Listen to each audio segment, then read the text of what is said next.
Hey everyone, today I'm joined by Chris Marr. Chris is the founder of the Authoritative Coach and a trusted trainer for agency account management teams.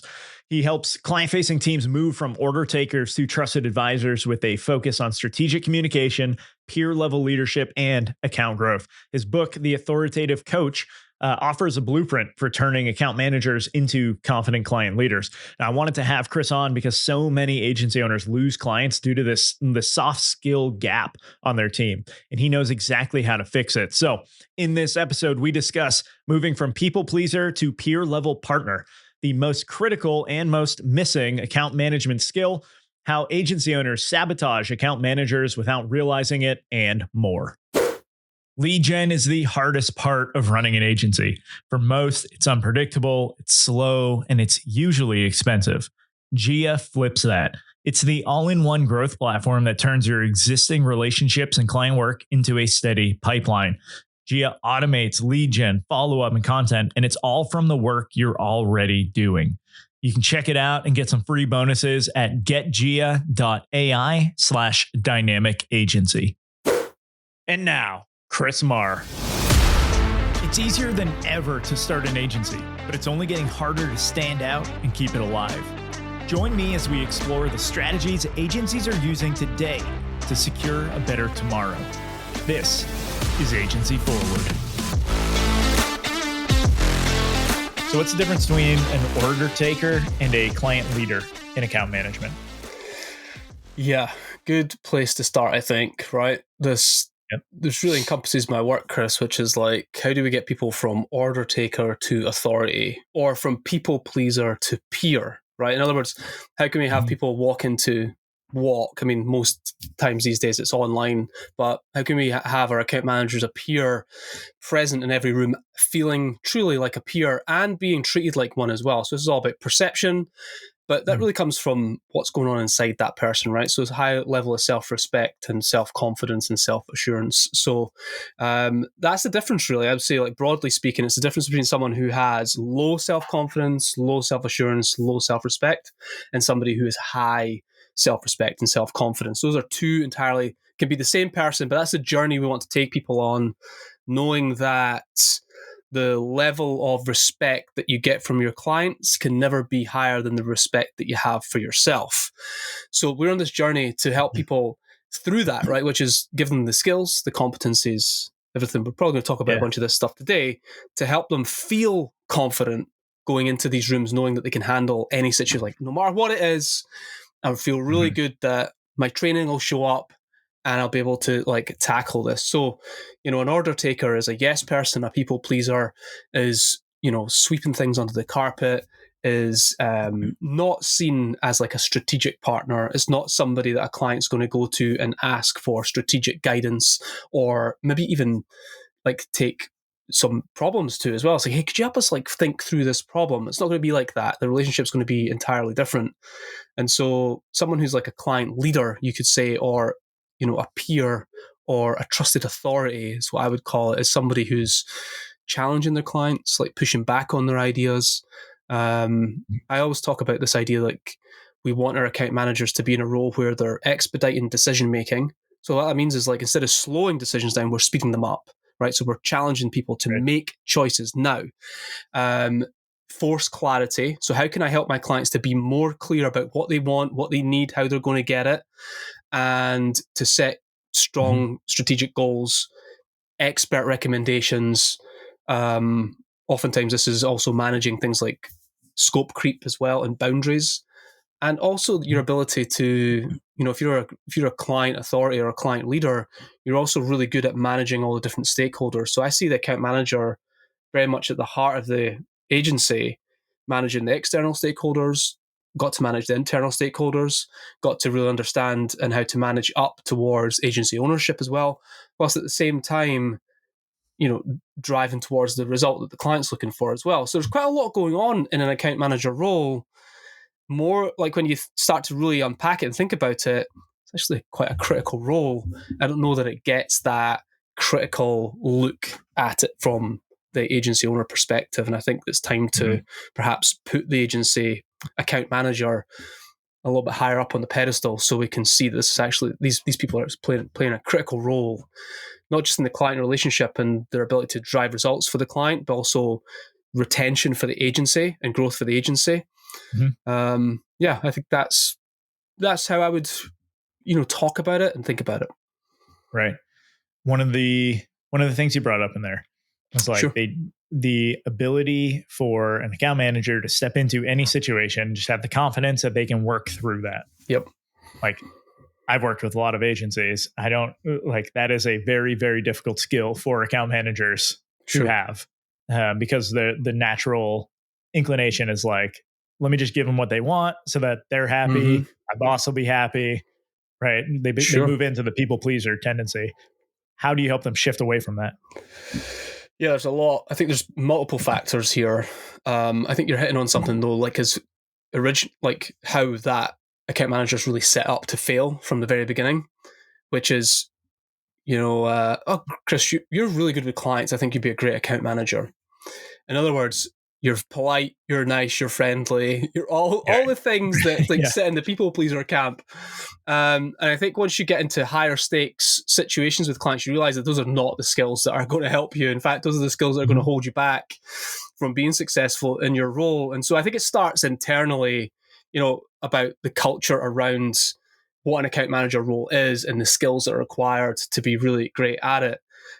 So I would absolutely start internally there. Like, what I hear a lot is keep the client happy. Some of these account management teams are called delight teams. Like, that's literally the name of their department, and their name of their role is somewhat setting them up to fail as well. Like, they're basically being positioned incorrectly.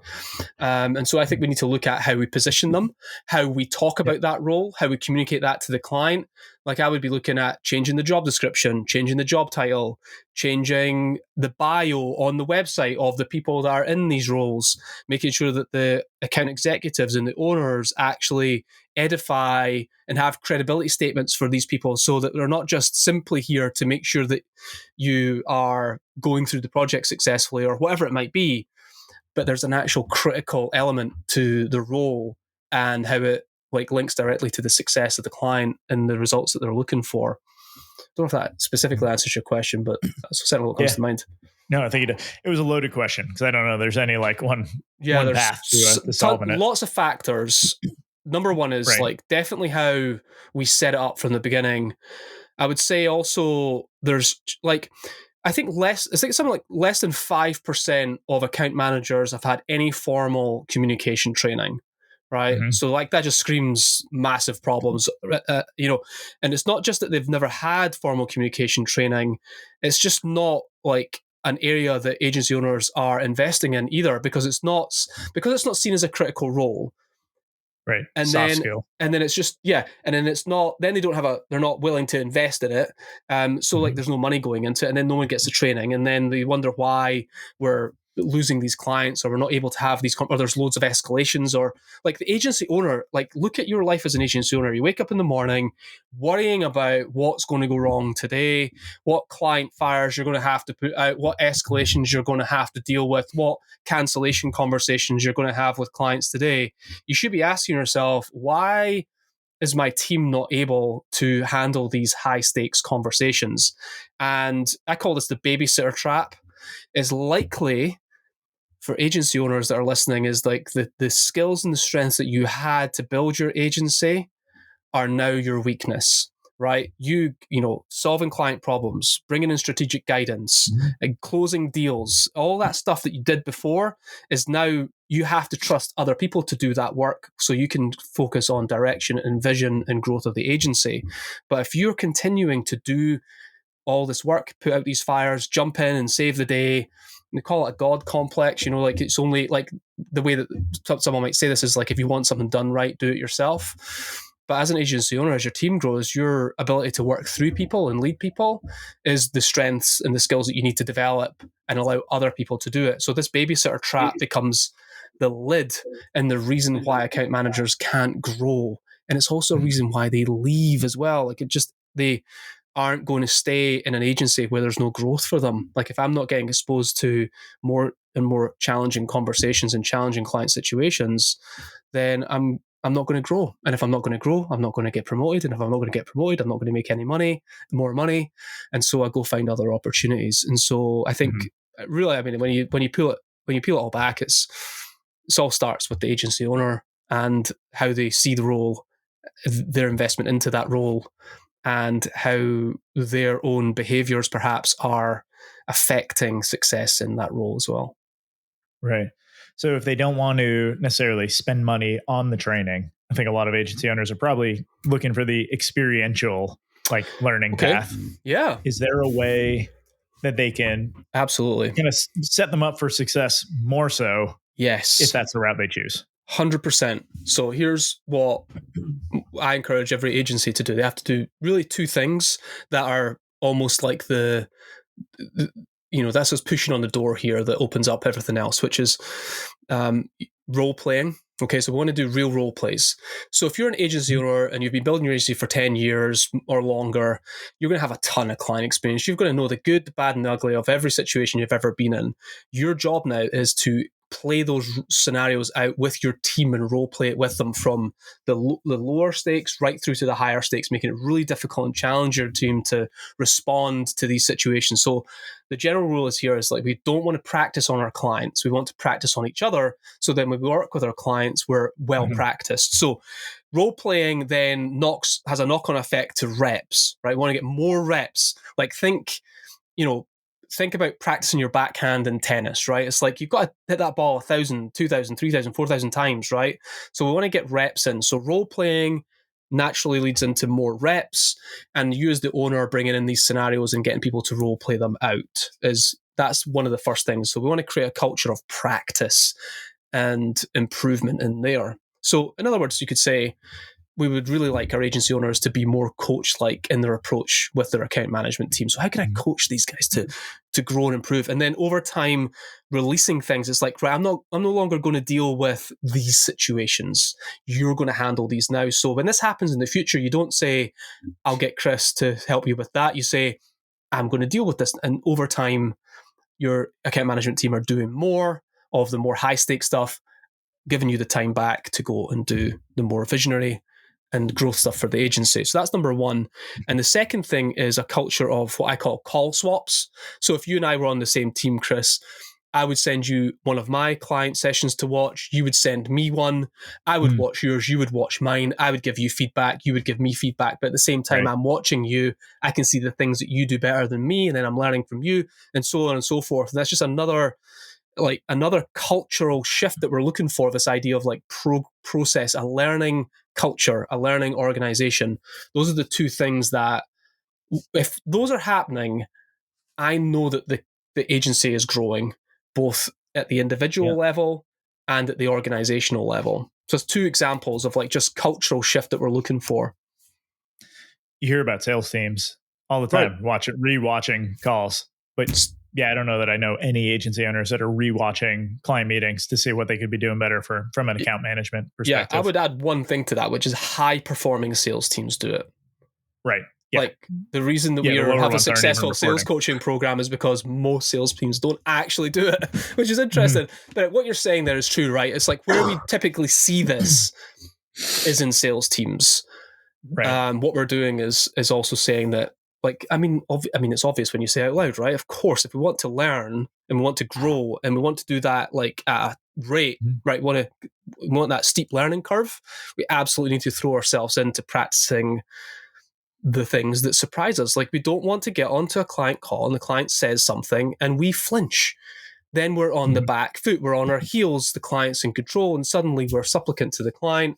We don't want that. We want to practice these so we don't flinch, so that we can lean in. So that's why practice is so incredibly important. So when I'm working with account management teams, Chris, partway through, mostly when we get halfway through the program, I teach them how to role play and do their call swaps so that they can actually start embedding this stuff internally into the organization so that the teachings actually stick, right? So they actually make a difference over the long term. How do you recommend teams actually roll that out with so just looking across a lot of clients I have, they could definitely benefit from some account management training. Sure. But when they look at how much they currently have on their plate, it's like they don't have the extra time to be able to sit down and plan that unless they were to reprioritize everything. Yeah. I guess what a first step for an agency owner? Well, the first step is you've got to treat it with the level of importance that's a priority, right? If it's not a priority, you're definitely not going to do it. So you have, at some point, you're going to have to just say, this is a priority and we're going to fit it in, and we're going to have to hire more people. I would say 9 times out of 10, the account managers I'm working with are absolutely, no question about it, got too many accounts. There's not enough time for like even advancing their thinking. Like they're too busy just dealing with what's in front of them. They don't even have time to sit down and go, what would be good advice for this client, right? If we want our account managers to have the even the opportunity to be even more strategic with their clients, we're going to have to give them space to think and do things that aren't just being on review sessions with clients. So I don't know that this is something that agency owners need to understand, is that, like, what does a learning culture look like within an agency?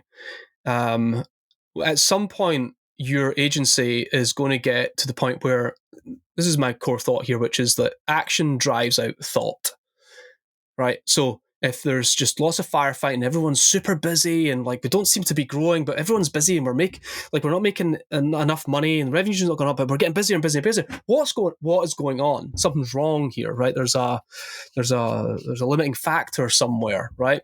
And if that's the case, there's absolutely no way that anybody individually is going to be growing professionally in the agency. And if nobody is individually at the individual level, if they're not growing, your agency is not growing.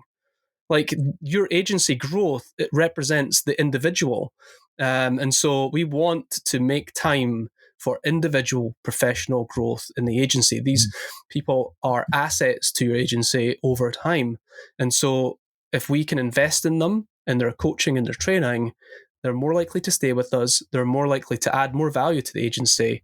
And I mean, that's what we're really here for, isn't it? So I think we need to look after our people better, I think, in that regard. Right. A lot of agencies will, so obviously the founder starts off as being the account manager, Sure, and the one doing the work and doing everything. And then they slowly start accruing team members. A lot of times the account manager is also the person doing the marketing or whatever the account is. Is there a certain point or size where you recommend having like a deliberate account manager role that's separate from the person who's just doing everything and is just focused on managing that account, helping to expand it? And it's a good question. A specific time? I don't know that I'd have a specific time. Size. I don't know if you would want to, if you have a comment on this as well. This is how I would approach it. Maybe you could give me a different perspective here. I would say that this should be, for owners, a constant. Like you should be constantly questioning yourself, like what you're doing. So when you look at your calendar, you should be asking yourself, what am I growing out of that needs to come off my calendar and go into somebody else's, so that I can have more time to add something else on. And here's where I think most owners, so when I say owners, a lot of the problems we're talking about, by the way, are true in any growing business, not just agencies. Like the lack of learning culture in most organizations is a problem, not just in agencies. Right. But in this case, I would say, here's what I'm thinking, is when you hire new people, you can hire to increase capacity and or buy back your time. Okay? My sense is that a lot of agency owners are hiring people to increase capacity. But at some point, you need to be asking yourself, what do I need to hire to buy back my time? So if you're looking at your calendar and you're doing like tasks that you were doing 10 years ago that are way below your pay grade and you shouldn't be doing, I would question that and say, you need to hire now to buy back your time. And so when you're looking at this, it's just a cycle where you're saying to yourself, right, I'm too busy. I'm maxed out. I'm overwhelmed. I'm doing 80 hours a week. And I would say to you at this point, you're hitting a pain line. What is it that you've got to raise the floor now and say, I'm no longer going to do these things. Either we need to get them off my plate into the team, or we need to hire somebody, or maybe more than one person to do some of these jobs now, so I can get that time back on my calendar. And so those are the two things I think about. Am I hiring for capacity, or am I hiring to buy back my time? Mhm. And then raising the floor to make an agreement with yourself that you're no longer going to do certain things, so that you can, and this is just a constant check-in, Chris. You're like Yeah. constantly asking yourself, am I spending my time doing the most valuable work? Or am I spending my time doing work that's below my pay grade? And as a result, I'm actually, in some ways, stopping somebody else from earning a buck, right? Having a job because I'm doing it for them. So I would say that is less about a specific time and more about a constant checking that I'm spending my time doing the most valuable work that I can do for the agency. Mhm. Yeah, I can get behind that. I Yeah. think one of the challenges there is I had a conversation with Nick Bennett on a podcast a Oh couple yeah. episodes ago, but we talked about the people want to charge what they're worth, and so when you put like a value on your time, you might say, well, I'm worth 200 an hour. Sure. And a lot of times people don't, that's not like bound by any fact. It's just like, this is what I feel like. And Sure. so I think a lot of agencies will jump into early hiring for some of those things. Okay. Because their time might actually be worth $50 an hour right now. And you're not Mm, actually as far along as you think you are. You don't have the skills to be able to train someone to do those tasks. sure. Might not even have a clear definition on what those tasks are. And so I agree. I think I like everything you just said. I think Yeah. the challenge might be that an agency owner is not thinking through where they truly are within like the growth of their agency. Yeah. But Yeah, it's that's just kind of like the way I think about it. It's like it's almost like a replacement ladder. Like, what should your first hire be? Right, yep. probably some type of assistant, right, general assistant that helps you with things. That person can help you build out your standard operating procedures and build out your Mhm. roles. Then, as that becomes more mature, you can hire other people. So I think there's a pro. Yeah. There's just a pro. It's just this. I have it as a loop. It's like you hit a pain line at some point, and you're like, right, I can't Yep. do any more. Something's got to go. And it's like, Yeah. what would be the best thing for me to do right now? Hire this person to do this stuff. Great. Let's Right. get that off my plate. And then I can then spend my time doing the next thing. And, so on and so forth, to the point where you're getting your first salesperson in the door, right? Like Mhm. you'd probably one of the last people you'll hire is someone to sell, because you're probably pretty good at that as an agency owner. So yeah, Yeah. I think it's more like just this Yeah. checking in all the time Right. and making sure that you're asking yourself, like, it's all opportunity cost, isn't it? Like, if I'm dealing with client issues all the time and client work, you're not focusing on strategy for your agency. You're not building your agency, are you? So it's an opportunity cost there. Yeah. So being able to identify what tasks are the most important for you to work on. Yeah. One of the hiring, it's like a loose model, I guess, that I like using. It's just the more, better, new idea. And so Right. your first hire is going to be someone who can help you do more, what you're currently doing. In doing that, you're now collecting more data by doing more. And then you can find someone to help you do things better, because you have enough data to see what works, what doesn't. If you've only got one client, right, you can't really say, all right, let's do this better. It's like, I don't have 2 points on a map to even be able to like Sure. see what the trend line looks like. And then finally, once you've done that, now we look at the new. All right, we've like fully optimized for everything. We've maximized what we can get. Now let's look at something new within the organization. And then you just kind of restart that cycle. And at some point, it does become okay, well, right now, do we need more, better, or new? And your hire is based on that.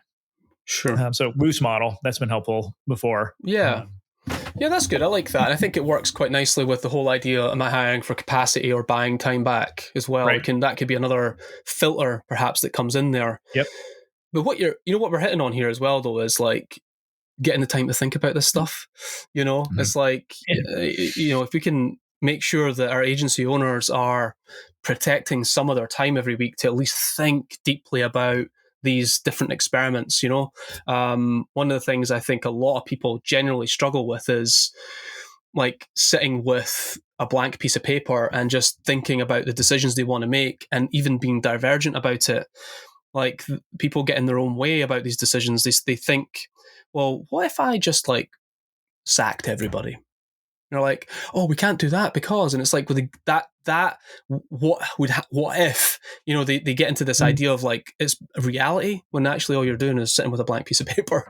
Like you can basically do anything with a blank piece of paper. You can really think through all your different options, and I think would all benefit if our owners were able to have a bit more time to think. Yeah, I 100% get behind that. If you're, let's say we're talking directly to an agency owner now, Sure. How do they know, like what red flags are there to know when like an account manager has been kind of disarmed within the client relationship and they might actually need to step in to get things back on track or do something else to save that relationship? Yeah. So when you say disarm, they're basically ineffective. Yeah. Right. Okay. Well, I guess the first thing is, this is really back to the callback to what we've talked about already, is like, how would the agency owner know this, right? So likelihood is the client's going to go straight to the owner, perhaps, and express their, frustrations or challenges directly with the owner, or, hopefully the owner's maybe watching some of these recordings and picking it up themselves. Or maybe there's some type of insight loop happening within the agency where the account managers are reporting in on their concerns or whatever, or where they've mishandled something or don't feel confident handling something. But so I think, where is this coming from? But a red flag in client relationships are like, yeah, I think where the conversation's becoming quite high stakes, right? So this could be like the client saying, we're having these problems, or we're not getting the results that we're looking for, and they're continuing to be unhappy with what we're doing. But the account manager isn't able to have a breakthrough with them, right? Isn't able to go deeper into it. So I think there's like this inability or a lack of skill around listening to a problem, and then even when you don't know the answer, the solution to the problem, being able to actually work through it with a client. So a lot of times, a client comes to you with a problem and we freeze. Like, I don't know how to solve this. And you're like, you're not always supposed to know how to solve it. Your job is to go, tell me more about this. How long has it been happening? When did you first find out? Has this happened before? Has anything worked in the past? Has anything changed recently that could have caused this, right? Do you see where we're going? It's like this questioning skill, this ability to move through a problem and actually get on the same side of a table of a client with a client, actually look at the problem together, I think is a good sign that we've got a more mature account manager, that they can actually embrace the frustrations and actually lean into it. So if you've got a client that's like, if you've got an account manager that's like sweeping all of this under the carpet and not just going, okay, that sounds rubbish, blah, blah, blah, and isn't really getting into it, lots of justifying, lots of explaining. If you've got an account manager that seems to talk all the time, that's probably a red flag. Saying yes to everything, not managing scope correctly, accepting poor quality work, not pointing out mistakes that people are making both internally and externally if clients are doing that, letting clients dictate the plan, let clients dictate the standards. These are all red flags, I would say, where, if I was watching a call with, a call recording and I could see that the client was like in control and was dictating everything, that would be a red flag. These are all things that come to mind for me, certainly. The account manager doesn't have their arms around it. They're not in control. They're behind instead of ahead. They're on their heels rather than the balls of their feet. If I asked if I was to like spot check, you could say like an account manager, if I say, hey, that client you were just speaking to there, tell me, what does success look like for them? What's their goal? Well, I don't really. What do you mean? That's a red flag. Like, the rule should be that you should know the goal, and you should know what success looks like for the client. Every client should have a goal, and so those would also be red flags. Another obvious one maybe as well is like internally within the agency owner might say something. Why didn't we know about this sooner? Why is the client bringing this problem to us when we should have spotted that earlier? That's a red flag. Yeah. Yep. Yeah. Those are all good ones. So I guess what would you say is, if an account manager had to focus on one skill to just like, if I could just crush this, it would solve a majority of the account management problems, what would that skill be? Skill. What would the skill be? The skill would be to be more curious, ask, don't tell. I think that broadly encapsulates what we really want to do, is to lean in to tension and frustrations and be much more curious about where all that's coming from. And I think it's a skill, it's more of a principle, you could say, or a method, a way to work with a client is through this idea of question first, and then to go deep with questions as well, and be absolutely comfortable asking questions of your client, knowing that whoever's asking the questions is in control of the conversation. I think a lot of account managers really feel that Yeah. if I'm doing all the talking, I'm in control, but that's not the case at all.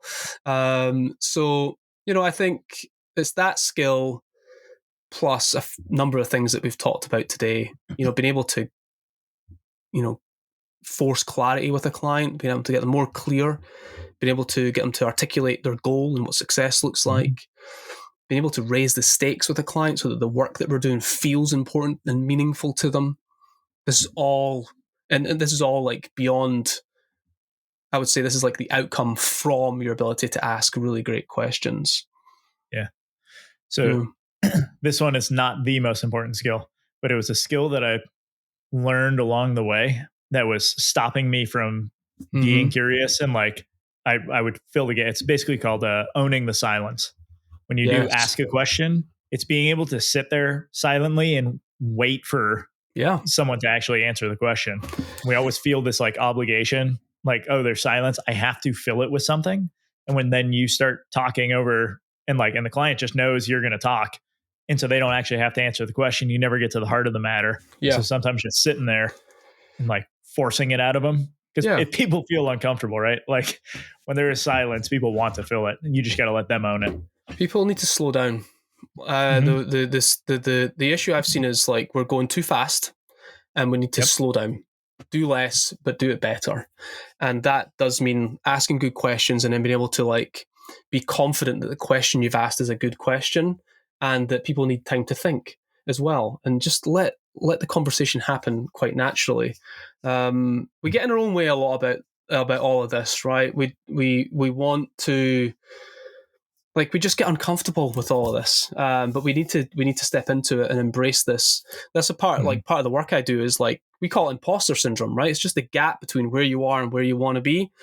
And really, the way to get there quickly is to lean into all the difficult and awkward situations. Is actually be like, actually, you know what? I'm just going to sit in this tension this time round and really feel it, and let myself work through it with the client. And that's going to be you proving to yourself that you don't have to like talk your way out of things that are difficult, or try and pull away from them. You're actually going to lean into the tension and the difficulty. And I think that's one of the things I like to encourage people to do, is just step into it. You're going to, it might go badly, but either way, you're get a vote for yourself in terms of your ability to actually step into those things. So it's skills, and it's also exposure, you could say, like a bit of exposure therapy in our work as well, as like not running away from it anymore, but actually stepping into it. Yeah, that is a great way to put it. Exposure therapy. Yeah. Right? Once you've had enough clients, it's like, I've seen this before. You've seen it all before. Exactly. Right. And most people aren't, like, nobody's going out their way to attack you, right? People are frustrated because they're unclear. They're misunderstood something. They're afraid of something. And as soon as you know that these are humans, these are human beings that you're working with, it's like your job is to disarm them, like through asking great questions and seeking to understand before being understood. It's like these are all timely, like classic evergreen communication principles, right? People aren't going out their way to deliberately attack you. They're frustrated because something's going on. Figure out what it is, help them work through it, and they'll have a better experience with your agency than they ever have with anybody else because of it. Awesome. And that's probably a good place for us to move into our last two questions. Sure. With first being, what book do you recommend every agency owner should read? Oh man, there's so many books, right? The book that comes to mind, and I'm sure every agency's read it, is The Business of Expertise by David Baker. I love that book. Yep. I think it's like a repeat read for everybody every year to just go back to and be like, right, how are we moving towards this idea of being an expert in our industry.